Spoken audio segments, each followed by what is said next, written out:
I think I'm going to title this one No Respect for Authority. In light of recent events, I feel the need to address some things going on in our black society. Whether or not these guys are guilty or innocent is not the issue I'm going to address. We have a larger issue going on in our communities across America. First and foremost, our black homes are largely occupied by single mothers. I can't really say single. My sister corrected me. She said there's no such thing as a single parent if the parent raising the kid by herself receives a check from the government or the other parent. She said, so there's no such thing as a single-headed household. But a house that only has a mother, a woman in there, no father. Our fathers are absent from their children's lives. And with the absentee father, there's no one in the home to administer proper discipline. Yes, some mothers are good at discipline. However, a mother's discipline only carries so far. Our kids grow up without a male authority figure in the home, so they have no respect for authority in any form. There was no man in the house for them to respect. So when another man comes along in authoritative position, guess what? This youth has no respect for the authoritative figure. And the problem comes in when a lot of these women lay down with a man and then they turn around and call him all types of disrespectful names in front of the children. And this actually goes against the vertical alignment that God put in place that each home needs to abide by. If the mother has no respect for the children's father and she always has it on display, what do you expect the kids to do? She calls the father names in front of the kids. She curses him out when she talks to him in front of the kids. She gets on the phone and tells her girlfriend how bad he is in front of the kids. But she had a child with him. As I listened to Dorian Wilson's original account of what happened, and Dorian Wilson is actually Michael Brown's buddy, and his original account of what happened, not the manufactured one that he gave at first, he mentioned that when the officer drove up, I think it was Dorian Wilson. I think that's Michael Brown's buddy's name. I know the officer's last name is Wilson, so I might be getting the names mixed up, but you guys know who I'm talking about. But he mentioned that the officer said, get on the effing sidewalk. And he said, we told him we are almost at our destination and we aren't holding up any traffic. Now, I don't know how many of y'all see a problem with that. I don't care how the police officer said it. You get on the sidewalk. You're walking in the middle of the street. The sidewalk is there for a reason. I recently saw it myself. I was actually driving down the street one day that had a sidewalk on it.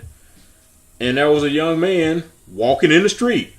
Now, if I would have hit him with my vehicle, everyone would have immediately said I was in the wrong.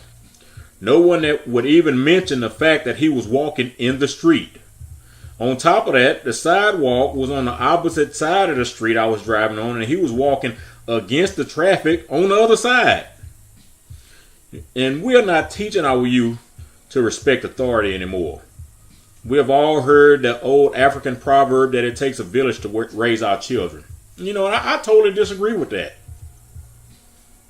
It takes two committed parents to raise the children, and the community or village should act in a supporting role. If the community sees our children doing wrong, they should address them and tell them, I'm going to call your parents. If our community sees someone else treating our kids wrong, they should step in and stop the mistreatment. But the village should not be raising our children. What if the village is full of people who don't have the character and integrity that you would like your kid to associate with?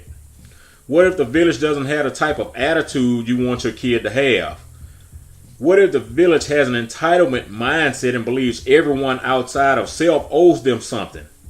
You can't even expect the church village to assist in raising your kids anymore because a lot of them have suspect character traits as well. As a kid, when I was growing up, the adults in the church told you what was proper and what wasn't. And all that was doing was going along with what your parents had already taught you. If a young lady came to church in an outfit that wasn't proper, the older ladies would pull her to the side and let her know that the outfit was not appropriate for the church environment. As boys and young men, we had brotherhood. And neither the young men or the old men went to church with earrings in their ears. And I'm not picking on anyone. I'm just saying we've relaxed a whole lot of things in the church. And the more we relax our standards, the more we slide down that slippery slope of immorality.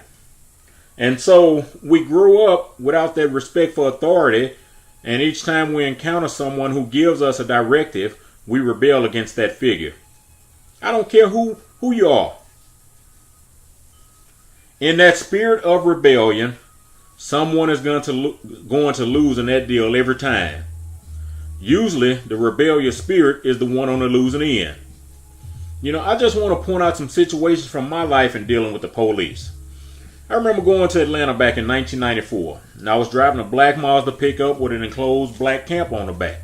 The truck was midnight black, and it was around 3 a.m., and I was driving in Louisiana at that point, and there was a state trooper on the side of the highway, riding down 10, I think 10 or 12. I don't remember. It was a while back.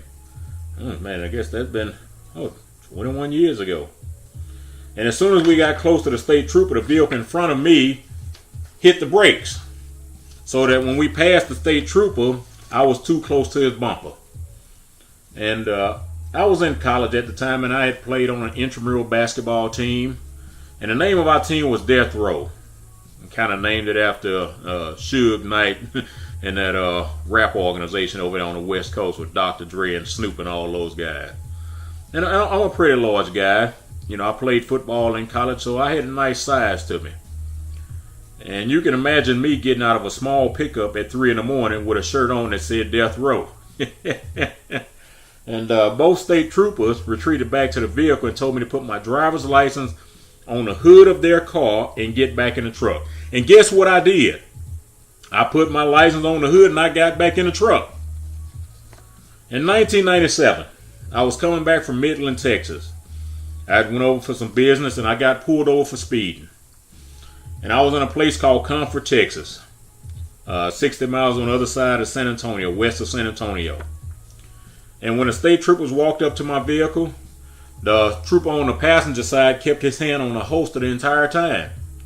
And when I was asked for my information, I told the officer I had to reach into my glove compartment and get it out.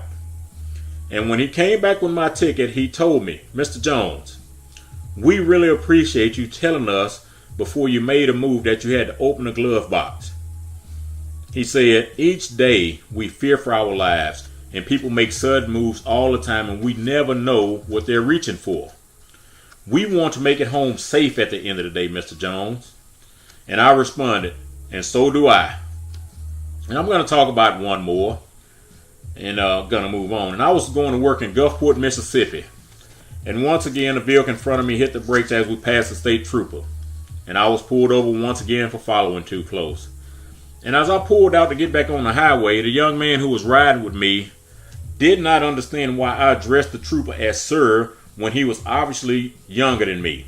And I told him he's in an authoritative position, so he has the upper hand. We have to learn how to submit when someone else has the power. I'm not talking about in a slave context. I'm talking about in the context of recognizing that when they put on that uniform, they have the upper hand when you are pulled over.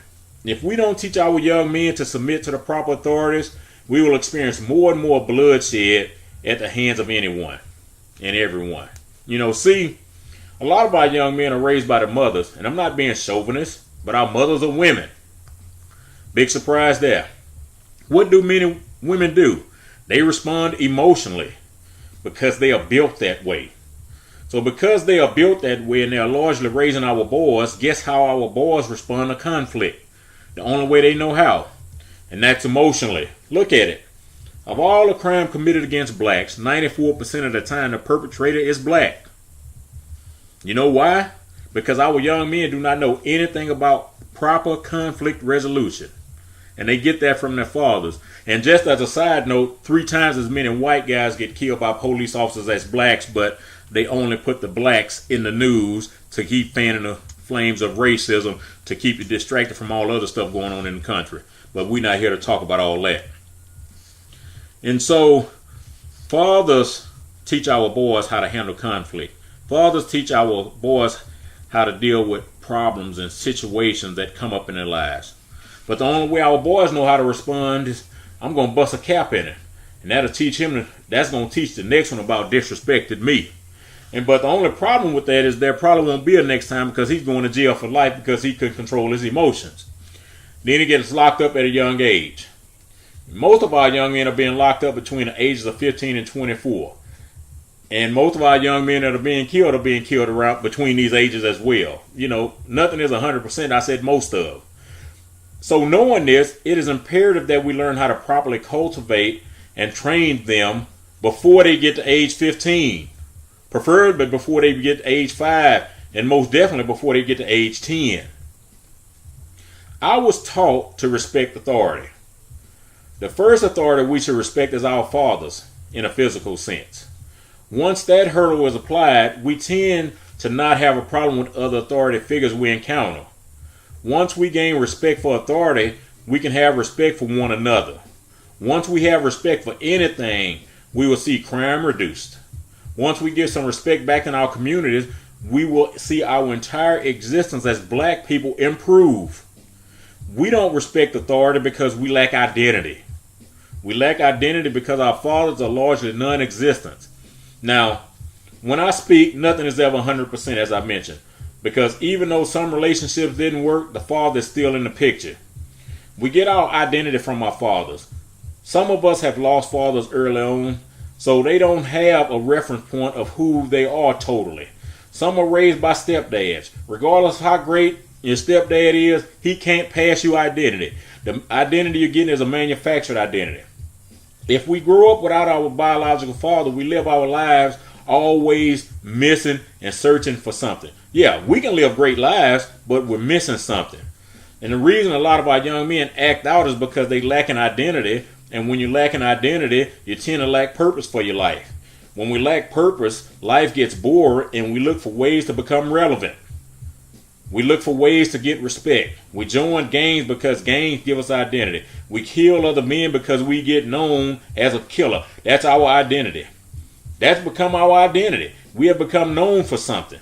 We always want recognition regardless of how we get it. One of the things I used to always try to convey to the parents when we used to work with the youth department was that our kids are going to do more of the behavior that gets the attention, be it good or bad. And so we go to prison and we get tattoo tears for every time we've been locked up. We throw parties, prison parties, for those who just get released from prison. And I remember when I was in college, I was riding the bus one morning. And a guy sitting next to me was talking to me, and I really didn't like having conversations at 6 in the morning. Now I have actually spent conversations talking possibly to my mentor at almost that time in the morning, quite a few times. But that's on the backside. That's not waking up in the morning. And this morning, this guy just kept on talking to me. And it was obvious I didn't want to be bothered. And so at that point, I said, well, okay, let me kind of half-hearted listen. And, he was telling me it was his birthday and he was picking up his kids later once he got off work. But before he picked up his kids, he and his brother were going to get high and they were going to get drunk. And, does anyone other than me see something wrong here? And he then proceeded to ask me, did I have kids? And I responded, no. He then asked if I got high, and I responded, no. He then asked if I drank alcohol, and I responded, no. And his last question was, well, have you been locked up in prison or something? And I said, no. He could not believe that a black guy did not live an irresponsible life unless he had to be locked up, unless he had to be basically controlled by the white man. Ain't that sad? And so when a young black male gets killed by a police officer, there's always an outrage from the black community. There's never any outrage when these thugs kill innocent people, just as the 3 young men who just recently killed a toddler in Memphis when they did the drive-by. And they were trying to send a statement by killing a toddler. Or when a 10-year-old black kid was the homeless man was at the gas station pumping gas, and the 10-year-old tried to move in on his territory, and the homeless man told him, go grab another pump, I'm working this one. And he goes home and tells his mother that the homeless man hit him.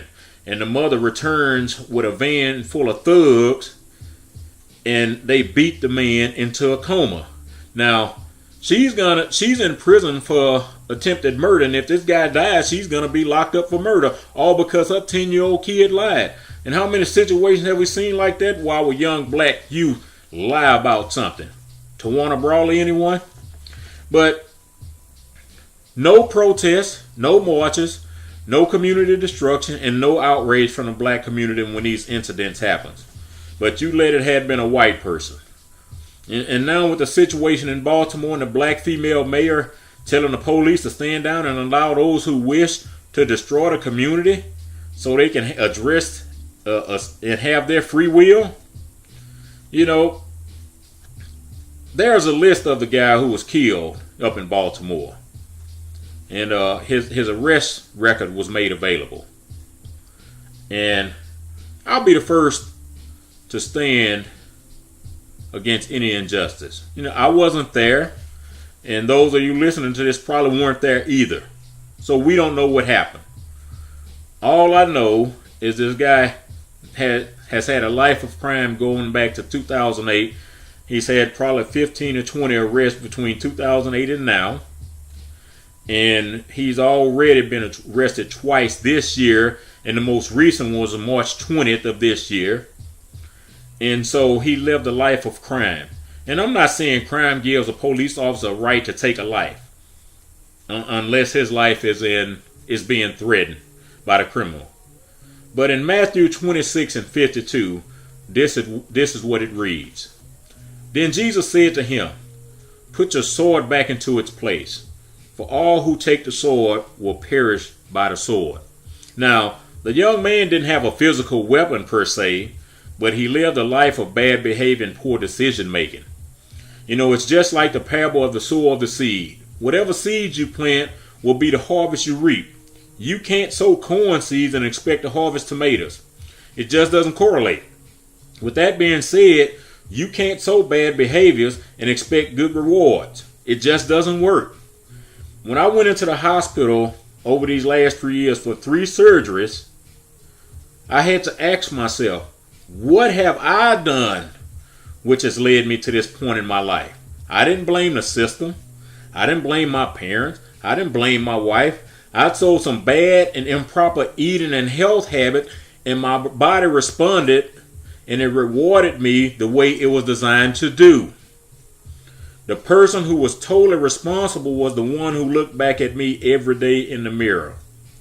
We have produced a culture of young men that have no respect for authority, and the gangster rap didn't help for those who are weak-minded and cannot determine imaginary from reality. These songs created a hatred and a distrust of the police. That was F the Police, part 1 and 2. That was Cop Killer. That was All for the Money. And that was Born Killer, just to name a few. Just take a listen to the lyrics of these songs, and it becomes very clear how a feeble mind can be influenced, especially when no father's in the house to teach right from wrong. And just something to think about in closing, in Romans 13 and 4, it reads, "For he is God's servant for your good. But if you do wrong, be afraid. For he does not bear a sword in vain. For he is the servant of God, an avenger who carries out God's wrath on the wrongdoer."